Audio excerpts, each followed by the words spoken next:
All right, so today's video is going to be on the appeal to simplicity, why it's not necessarily the best for bodybuilding and hypertrophy training.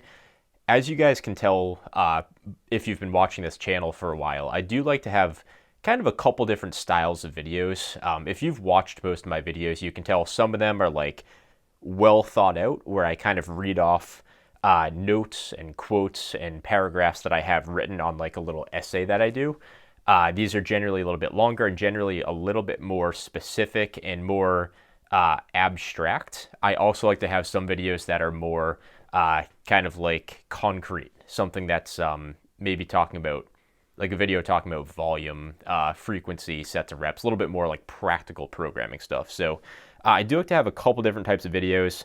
Every now and then I'll have like a miscellaneous type where it's like one of my workouts or something, which is very rare, but I do want to try and incorporate a little bit more of that on the channel. So today's video, this is going to be one of those more abstract kind of philosophical training videos, and it's going to be about the appeal to simplicity and how this doesn't necessarily work well when you're training for hypertrophy. I'm going to go into a few different things, so just to give you guys a preview, I'm going to timestamp this as soon as I can.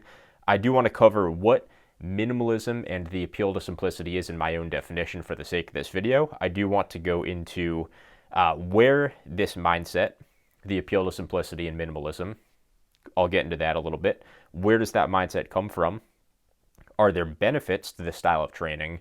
And then are there issues? And I'm going to go into what the benefits are and what the issues are with this style of training. So with all that being said, let me get into it. So what is minimalism? So what's minimalism in bodybuilding? Before I get into this, I want to mention that this video is going to be about the appeal to simplicity rather than minimalism itself.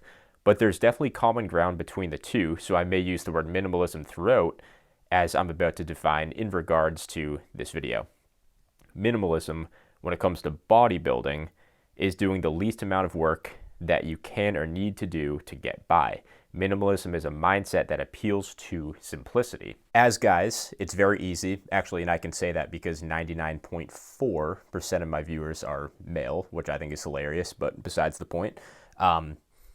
It's easy to fall into a minimalist mindset because it's kind of ingrained in our DNA. Like, it's very easy to want to do the least that you possibly need to get through something. The problem is this doesn't necessarily align with hypertrophy training, and bodybuilding is actually a little bit more of a maximalist hobby, sport, whatever you want to call it. So I do want to talk about that for a second. So bodybuilding is maximalist in its nature. Your goal is to build a complete physique, and lagging muscles stand out very easily. We see this all the time where somebody will like have the craziest physique ever, but they have small calves, and the first thing you see is that that person has small calves. It can be like some jacked power lifter with a huge chest and huge quads, be like small arms, no biceps, no forearms. It's kind of obvious, and we see this within our own physiques as well. It's very easy to see what your strengths are, and it's very easy to see what your weaknesses are as well. And if you want to overall look bigger and build a good physique, you can't really have weaknesses. So in its own nature, bodybuilding is building every single muscle in your body as much as you can. And I think that's a very important fundamental to bodybuilding, and I believe that's why it is a little bit more maximalist than minimalist. So what I want to compare bodybuilding to is, ironically, I want to compare it to powerlifting, where you can be a little bit more minimalist because a lot of the time you can hide your weaknesses by manipulating technique, and you aren't training for full body strength. It's only 3 specific lifts. So you can be minimalist and still succeed by only training the lifts and muscles necessary for those lifts. So you take something like the squat, for example, very straightforward. There's a bunch of different ways to squat that are all legal or passable for powerlifting. You have high bar, you have low bar, you have different ways to hold the bar. As long as you get your hips to parallel, it doesn't necessarily matter. So the easiest thing to do is just to hide your weakness. If you're quad dominant, just squat high bar, maximize the knee flexion, minimize the hips. Vice versa, if you're a little bit more hip glute dominant, you just kind of hide your quads. And that's something that I did for a very long time. Did I get a lot stronger? 100%. My squat went from like 250 up to over 450 in a couple years, but my quads didn't really grow that much because I was able to hide them. I worked my hips a ton, I worked my back a ton, and that worked really well. But the problem is I'm playing to my strengths and I'm hiding my weaknesses. And for strength training, powerlifting, 100%, that's totally fine, and that should be what you try and do. But when it comes to bodybuilding, you can't hide your weaknesses because you can see them. You're not just competing in how big your chest is and how big your quads are.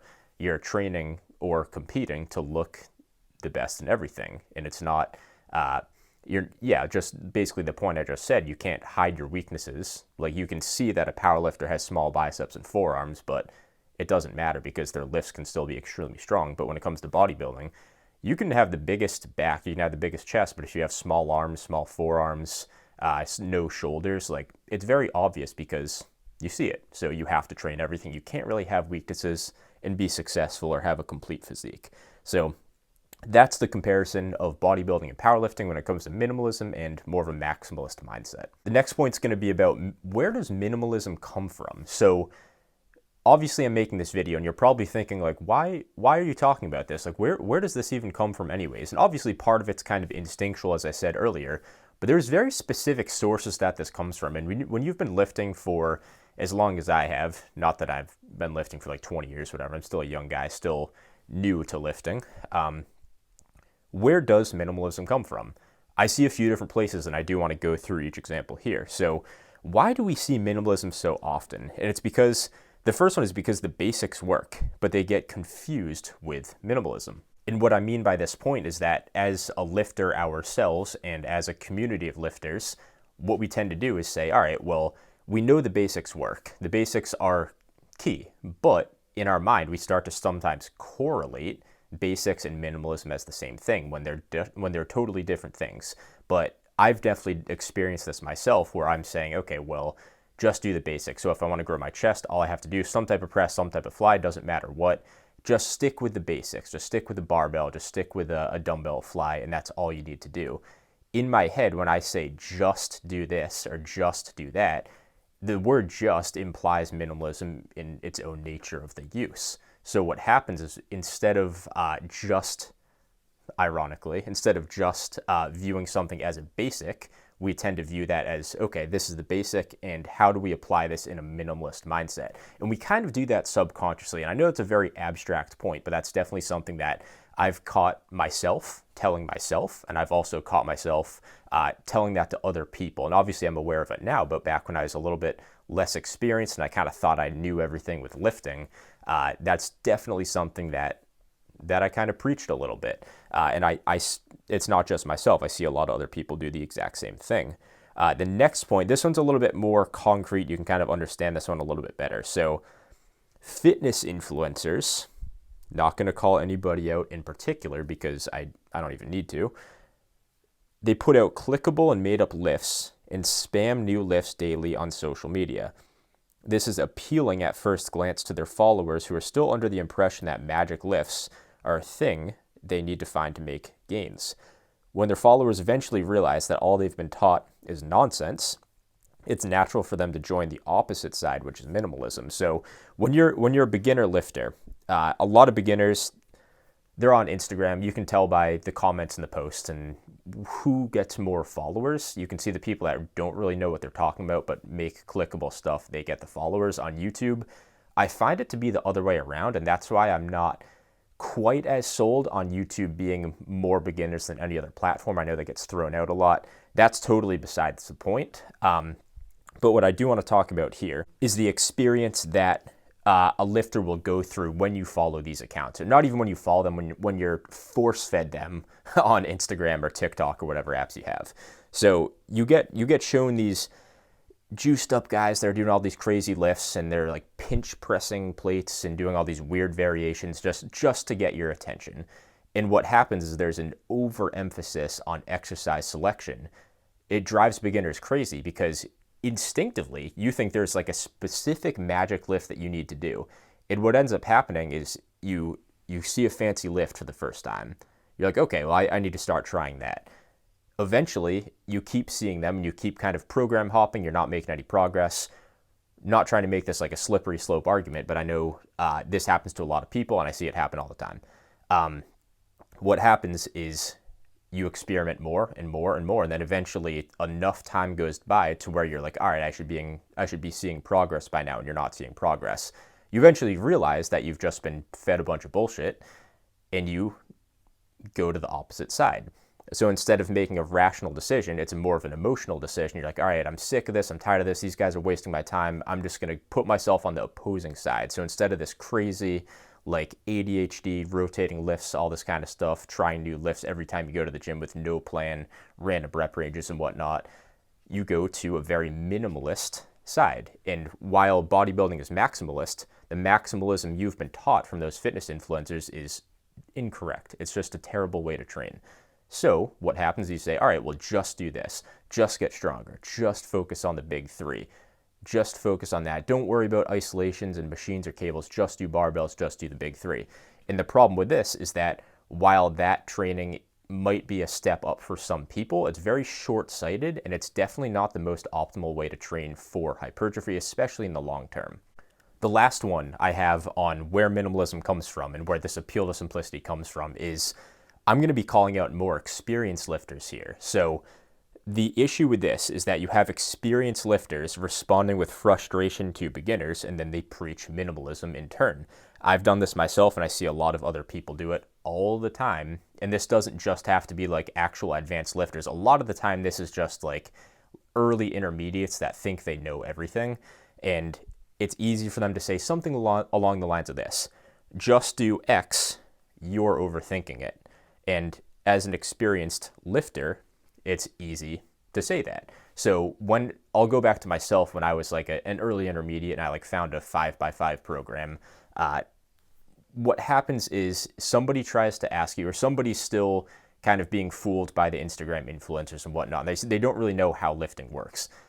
If like they keep asking you questions, which is a good thing, and we should be supporting new lifters and beginner lifters, but what ends up happening is a lot of these people are so resentful, and rightfully so, to the Instagram influencers and all the bullshit you've been fed basically on social media. It's so easy, and it's so like gratifying to just say, that's all bullshit, just do this. Like, you're overthinking it, don't worry about that, just stick to the basics, just stick to what works, the big three. Oh, you know it's going to work, it's guaranteed. That's also an issue. And while it's very easy and like almost gratifying and rewarding, and it makes us feel like a real lifter, whatever that means, to say that to somebody, it makes us feel smarter and better and experienced. Like, it feels good to give people that advice, as bad as it is. It doesn't do anybody any good, because you're just taking that person from one end of the spectrum where they're just on the exercise selection merry-go-round, and you're putting them on that minimalist, like, you'll get results because you're making a change in your program and you're doing something right for once, but you're just going to plateau in a month. So that's another issue with minimalism and how it actually ends up in the industry. Before I get into the meat and potatoes and the juicy part of this video about what the issues with minimalism actually are, I do want to give a little bit of an idea of what the benefits of minimalism can be, or that they are. So I try to make my videos like the least kind of dogmatic as I can. Obviously, I like to project my methods onto this channel. I do like to talk about them, but I also want to, I have seen a couple people thinking that just because I like or believe in one thing, I think the opposite of it or a different method is just terrible. And I hate to put that message out on this channel, and I try my best not to, but some people do misinterpret that, and I am becoming aware of that. So with minimalism, I don't just want to ditch it entirely. I do want to give you guys a couple quick benefits so you can at least understand that there is nuance to most things in lifting, including minimalism, which is basically terrible for bodybuilding. So although I think it's terrible, there 100% are benefits that might work for you, or that you might see in minimalism that we could even apply to a more maximalist training approach. So yes, the benefits are mental, which translates into the physical. So what happens is there's mental benefits to minimalist training. It's easy if you don't understand programming and you don't understand training, and you're kind of being lazy, or maybe you're not looking to the right resources, minimalism might be a good thing for you, because you're no longer worrying about finding the magic lift. You're no longer worried about the magic rep range. You're just saying, all right, well, like, fuck it, I'm just going to do this and see if it works. And it probably will work at first. It definitely won't work forever, but it will at least get the ball rolling for you. When you have less to think about regarding your programming, it's easier to shift your focus to your training itself. When you only have, let's say, one lift to focus on in a session, it's easier to leave it all on the table and apply maximum effort to what you have in front of you. You can specialize in lifts you enjoy. For example, you can just pick a squat variation and only do that for leg day. It's easier to go to the gym when you only do lifts you enjoy. And in theory, this sounds great. Like it appeals to simplicity. It appeals to our instincts and our DNA. It's cool. Like it feels cool to say, all right, today's leg day. I'm just going to go sit in the squat rack for an hour and just bang it out and crush it. And while that can be good, it like has the potential to be good, long term, it is never going to work out for hypertrophy training, as I'm about to get into. And I don't want to say I hate to say that because I'm not going to say it's never going to work out. What I mean by that is it's never going to be the best route. It's never going to be optimal. Will it work? Sure. But is it the best way to do it, or even the best way to even get close to the best results? Definitely not. And that's what I mean by that. That's a little bit of the nuance that I want to start applying and being more mindful of with the channel.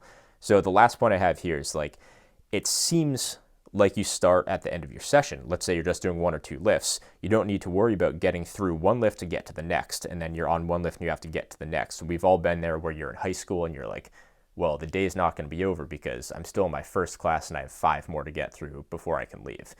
This kind of gets rid of that. If you just have to go in and squat, you're like, all right, well, I'm already squatting. It might end a little bit sooner than I anticipate. So if you're minimalist and you don't necessarily enjoy training, or maybe you want the results but you don't care too much for training, this appeals a lot, and I 100% agree with that. So what you do is you kind of just power through the little amount that you have on your plate. And finally, the issues with minimalism, and the issues with, more specifically, the appeal to simplicity when it comes to bodybuilding. What are the issues with the appeal to simplicity when you apply it to bodybuilding?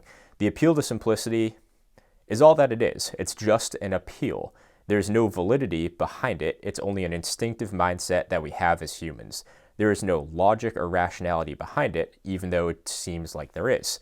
When you take the appeal to simplicity, there's no valid reason other than it feels right. Like it feels good to do a minimalist program. It feels good because you're like, oh, I just have to do this. And I want to give a little bit of credit here to Steve Shaw. He had a video on this recently talking about another kind of like influencer's workout program where it's just 4 lifts to do throughout the week or something ridiculous like that.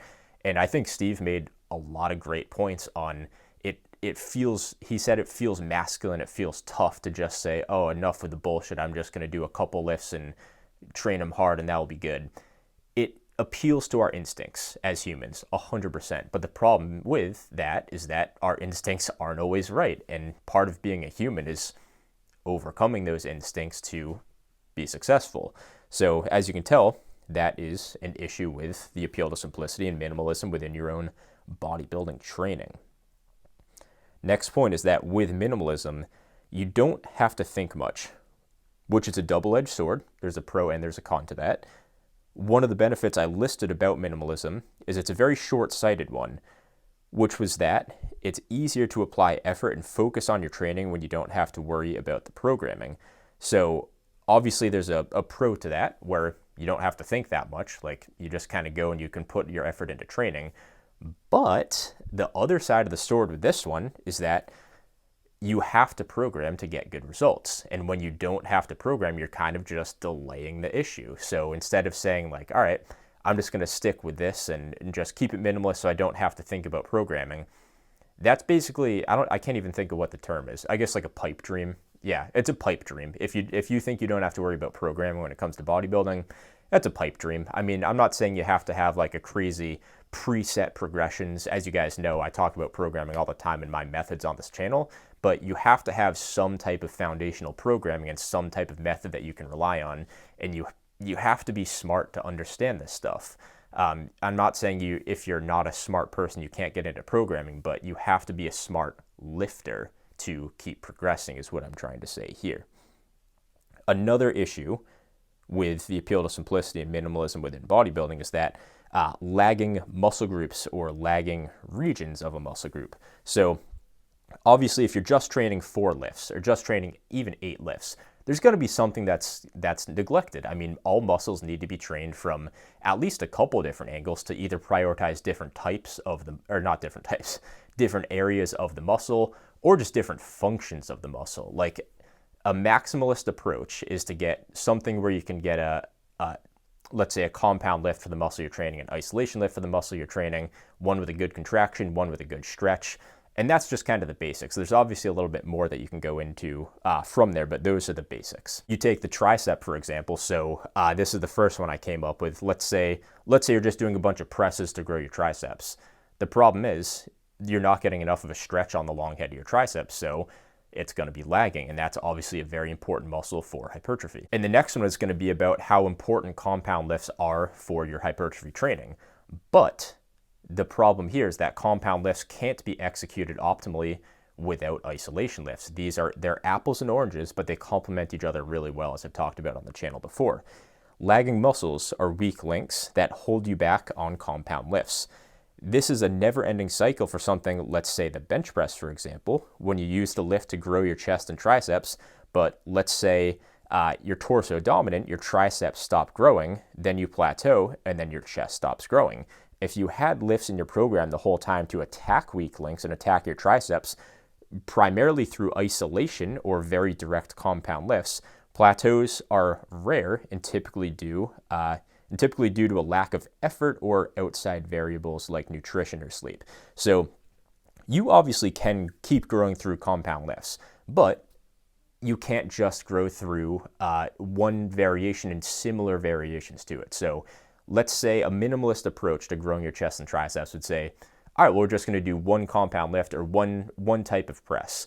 You take something, let's say the bench press. You keep doing that lift, but if the only other lifts that you do are like a pause bench or a Larson press or a Spoto bench, like you can keep adding in other variations, but they're all so similar that they're not necessarily going to target different muscles or different functions or different regions of that muscle. Let's say you add in another compound lift that is just works similar muscles in a totally different way, like the JM press, for example. You're going to keep growing your triceps a lot better. And let's say you add in some isolation work, like a push down or something, even better. Now you're unlocking more potential for your chest and for your triceps, obviously, too, from the direct work. You could even take it a step further and get maybe some overhead work in. I could go on about this forever, but there's no point in me doing that. The last point that I want to leave you guys off with, and this is like the trophy to the end of the video, that this is the biggest takeaway. The biggest issue with minimalism is that you're just procrastinating on fixing the real issue in your training, which is a combination of programming and mindset. If you're not willing to put your time in to find and seek the correct resources to learn about programming, or learn programming on your own by reflecting on your own training, or ideally a combination between the two, you're not going to become the best lifter that you can be. You're not going to become the best bodybuilder that you have the potential to be. And a lot of this comes down to mindset too. That's pretty much all I have for the video today. I want to let that kind of sink in, that last point I had. So think about programming, think about your own training, think about your mindset. That's what I want to leave you guys with. I'll see you guys in 48 hours.